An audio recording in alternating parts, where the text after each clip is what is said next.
Hello, welcome back to this theory lesson. This unit we've been working on different kinds of score study and score analysis.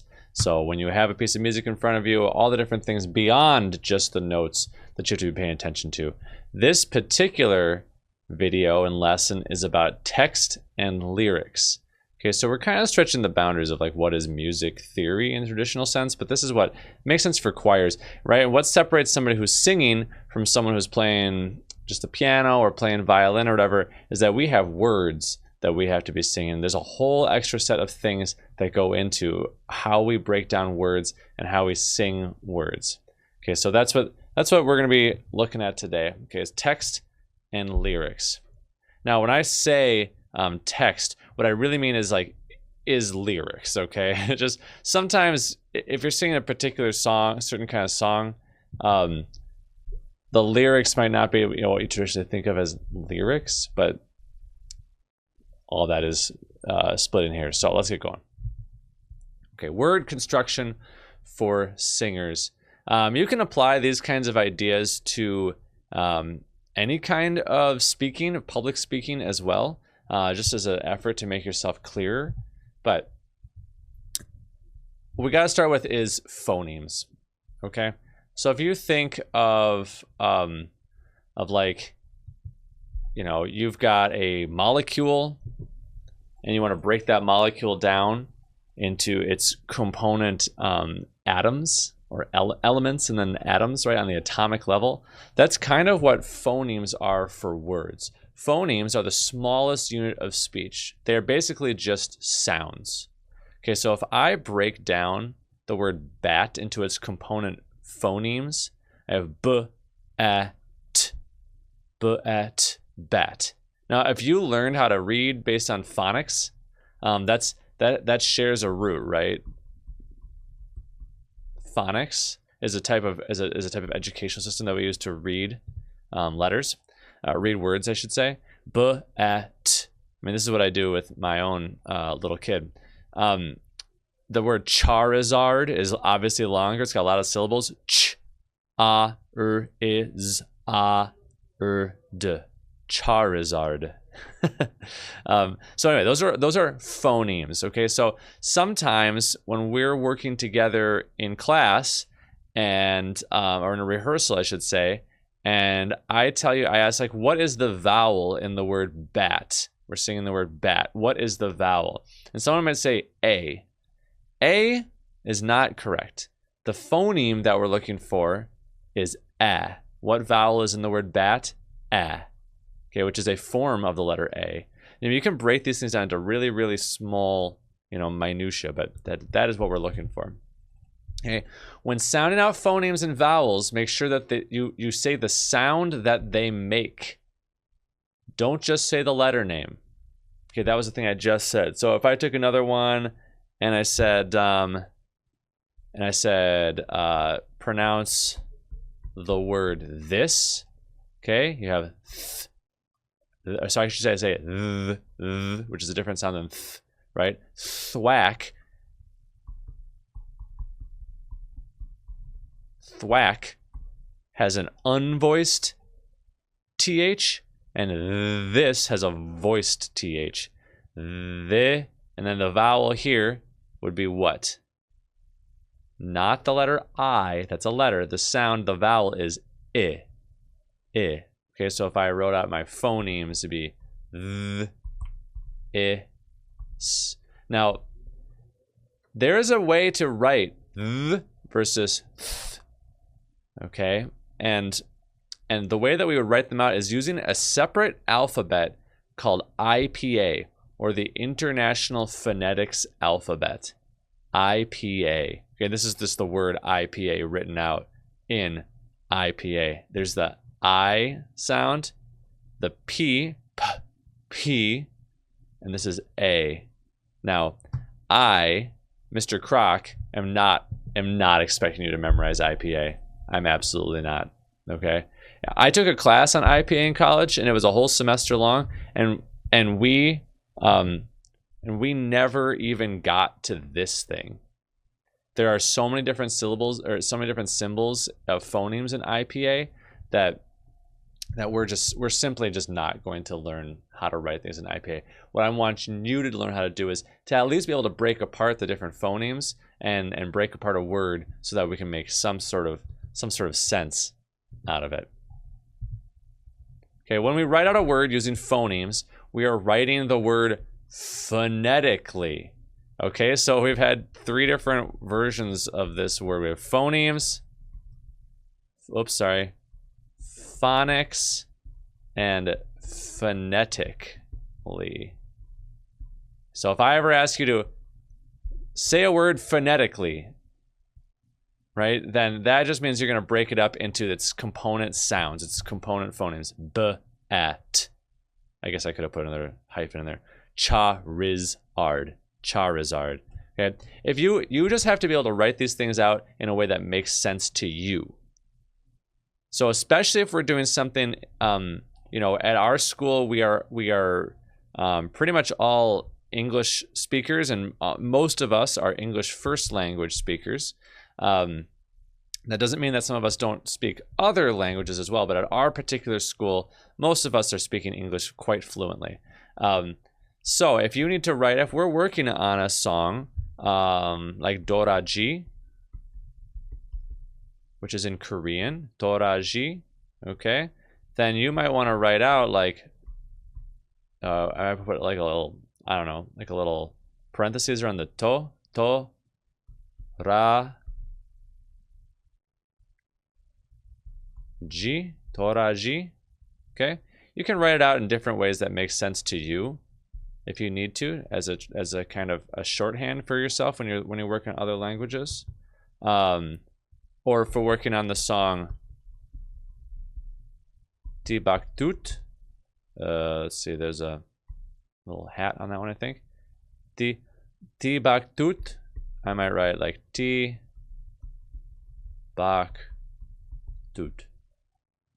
Okay. Something, you know, we can just write out kind of shorthands to help us learn how to pronounce certain words. That's all right. If you don't know IPA, that's okay. We don't really use IPA in every day when we're writing every day. So if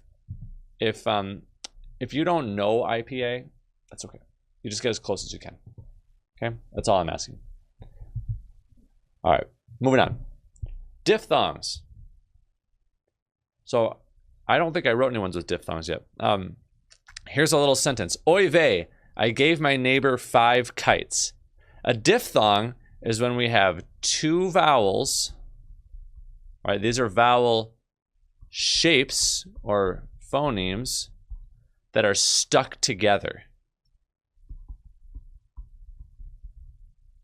Okay, we encounter these all the time, right? So even just the simple word I, it's actually an ah and an e. I. If you say this fast, I, you get the letter I or the word I. Okay. This sentence has, let's see, Oy vey, I gave my neighbor, that one's no different there, 5 kites. Most of them are versions of something plus e. Oy, let's see, I'll say vey, I, a, my, a, oops, a, or, oh wait, oh, neighbor, it depends on if you say neighbor, then it's a little bit, but it's more of a, let's see, a schwa. Neighbor, 5 kites, okay? Oi, I. That's how much work goes into finding. Now, I did that fast because I'm so used to spotting diphthongs and breaking them apart. But as a singer, you have to do the exact same thing. Okay? You got to find those diphthongs. Combinations of 2 different vowels. All right, in this column is the IPA, and the schwa is this upside down E. That's our schwa vowel. Okay, so back here, neighbor. I have a hard time practicing drawing those. Okay, you don't need to worry about the schwa. The schwa is an okay, I'll show you with my mouth. A schwa vowel. Now this is confusing because you say schwa, but it should be schwa, right? A schwa vowel is the sound. We don't have a letter really that was shorthand for I guess you could write, you could write UH for a schwa. It's pretty cool. Okay, so when we sing, and here's the thing, right? When we sing a diphthong, this is so important. When we sing a diphthong, and anyone who's done choir with me knows this just like a month into choir probably. When we sing a diphthong, we want to hold the first vowel and treat the second vowel like a consonant. So if I went back and I wanted to sing the word kites, I would sing kites.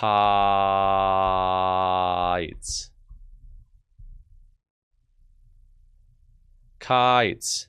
So if I sang kites, so that E of the diphthong, because it's kites, the second vowel of the diphthong we put at the very end. Kites.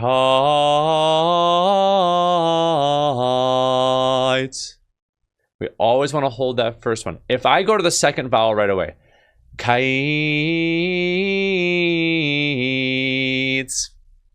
it just doesn't sound very good, right? It just sounds like the wrong word.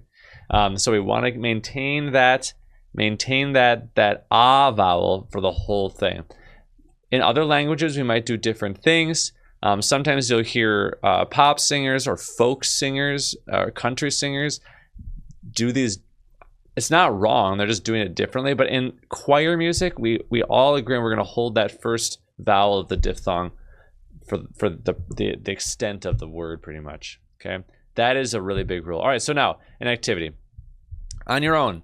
And if you're at home, you might as well do this. You can pause this and do it. You're going to come up with 3 proper nouns. Okay, remember, proper nouns are names, places, things with a capital letter at the beginning. Okay. If you can't come up with any of those, then you can just come up with another word. But I think it's kind of more fun to do it with this. You're going to come up with 3 proper nouns that contain diphthongs. Remember, a diphthong is 2 vowels that are combined. So like pay, great, made, noise, toy, choice, fine, like, might, mine. And you're going to write those down. Okay, so I'm going to do that right now. If you want to do your own, pause it. I'm going to do one.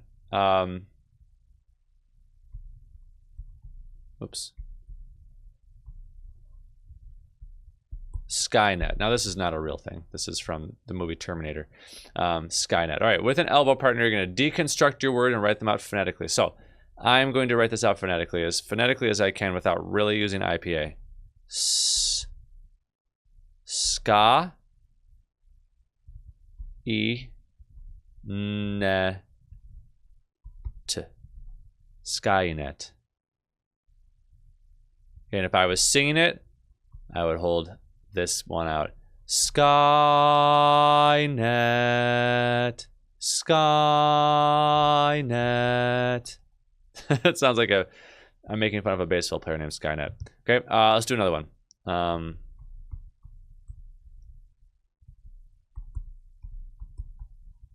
Oops, that's not how it's spelled. You know what I'm going for here. Fortnite. Okay, beginning of it, no diphthong here.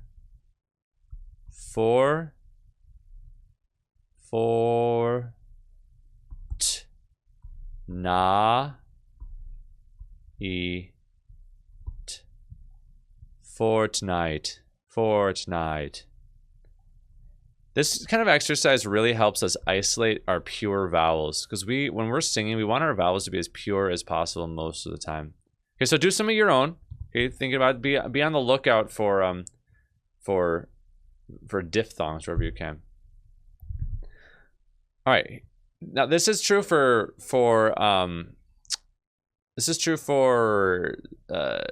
diphthongs as well as for other kinds of words with vowels on them. That we want to try to spend as much time as possible singing vowels. Okay, we don't usually want to hold on to a consonant. Sometimes you get a consonant that you can sing on, but for the most part, we are trying to make our vowels nice and long. So I have always used this analogy of a string of sausages. Now, I've never actually seen like a store, you know, with this kind of thing, but like you can imagine, right? The store, and there's the door. This would be like the biggest sausages of all time. All right, and this is like your local deli. Okay, and you've got a string of sausages hanging in the window. Think of the vowels as these sausages. Okay, we've got all these vowels. Maybe this one's an ah, this one's an e, an o, and an oo. Okay, we got vowels hanging here, and then in between them we have our consonants. Okay, that's like the little spot where they get tied off. Okay, so I've got my string of sausages. Where they're twisted, those are the consonants. Where that's the part that's filled with the meat. Sorry if this is gross. That's why it's kind of good, because it sticks in your head. All right, the part with the meat, that is the vowels. We want sausages that have very short and tight twists, very short and precise consonants. And we want the two parts to be filled with meat and nothing else. You want your consonants or your imitation meat, if you want. Make your consonants short and crisp with long pure vowels between them. Okay, so you want your vowels to be held out for the most part, and you want your consonants to be short and tight in between them. Try to spend, I'm going to speak this sentence like that. Try to spend as much time singing vowels as possible. Now, if I had too much consonant, try to spend right, like you can't understand anything I'm saying. Right, so that is the idea. Okay, that you want your vowels to be, you want to sing your vowels, you want your consonants to be short and sweet. Attach ending consonants to the beginning of the next phoneme or syllable. So when we're singing, Mary had a little lamb. Mary had a little lamb.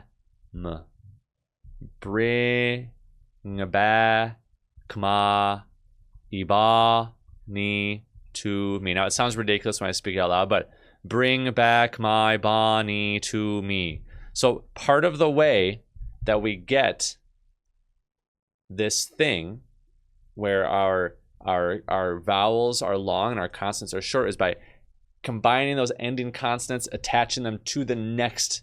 So when I have a vowel, I'm attaching my consonant to the next consonant. Okay, I'm not making a space between them. That's how we do it. All right, last thing, shadow vowels. Okay, I did it right here on lamb. I added this little to the end. Okay, these are just ways that we can make our language clear. An extra this is a shadow vowel that we add to the ending consonant to make it more defined. So if I'm singing or speaking the word nighty night, if I just make a t at the end of that, it's not very clear. Nighty night. But if I add a little shadow vowel, nighty night. Sounds kind of funny when I say it. Nighty night. It makes it really clear to an audience what the word is. We don't want to overdo it. Nighty night. It's not a whole extra note. It's not a whole extra phoneme, really, sort of. Nighty night. It just adds a little bit of follow through to our ending consonant to make it clear and crisp what the word is that we're saying. And the shadow vowel should never be loud. Think of it just as kind of a follow through at the end of a word. Shadow vowel. So if we're in rehearsal and I ask you, I say like, hey, add a shadow vowel to the end of that. Then you just say it's a little at the end of something. Okay. I can't think of anything off the top of my head except for the one that I just sang, but think you get it. Now, we don't want to do it on every single thing. I don't go nightia, nighta. It's just on the ending consonant of the last word in a phrase. And that's the only spot where we really tend to put them on. And if you're doing too much, I'll let you know. All right, here's our final activity. You're going to create an 8-syllable sentence. And then you're going to write it out phonetically and share them, and we're going to sing them. Okay, so I will do one. I'll do one. An 8-syllable sentence. I am a super cool teacher. 1, 2, 3, 4, 5, 6, 7, 8. Okay, this is my 8-syllable sentence. Okay, if you're super fast at it, you did in faster than 2 minutes, then just do another one. Okay, do them forever. All right. So I am a super cool teacher. I am a super cool teacher. I am a super. I am a super. I am a. So I'm gonna write E. Start off with a diphthong. I. I'm gonna write this. Am a super cool teacher. Is that schwa? Now, if I really want to do it, I do a, ma, su, per, cool, teacher. I am oops, I forgot my, oh no, ma super cool teacher. All right, then we're gonna sing it on a scale. Okay, just going from do up to do and then back down. So we're gonna make sure now the goal, the whole part of the whole point is that we're taking a sentence, we are finding our diphthongs, finding our phonetics, finding our vowels, and then we're gonna sing it nice and legato up and down that scale. Okay, so I'm gonna try. I am a super cool teacher. And we'll go back down. I am a super cool teacher. Some spots I had to watch out for. My L wanted to sneak in here. I had to make sure there's yeah. That E, the second vowel of that diphthong, ends up on the second note. I am a super cool teacher. Make sense? I'll be honest, it takes some practice to get used to doing this, okay? But the more you start to break apart your sentences into their component phonemes and think really hard about how you sing these things and break them apart, it gets way easier. It gets much, much easier, and it makes you a much better singer, okay? To think about, am I doing the purest vowel possible on this particular word? Or am I actually eliding 2 different vowels? Or do I have a diphthong here and I'm singing the second vowel by accident? So be thinking about what vowels you're using. And now you know, if I say, think of the word phonetically, or tell me the vowel phonetically, or add a shadow vowel, or spend more time on the vowel, then you know exactly what kinds of things I'm talking about. So that's it for this. And this is actually the last video for this particular unit. We'll be back in a little while for our final unit on conducting. But this is it for the score study unit. So we'll be doing projects for the last few weeks of it. Thank you all so much, and I'll see you next time. Bye.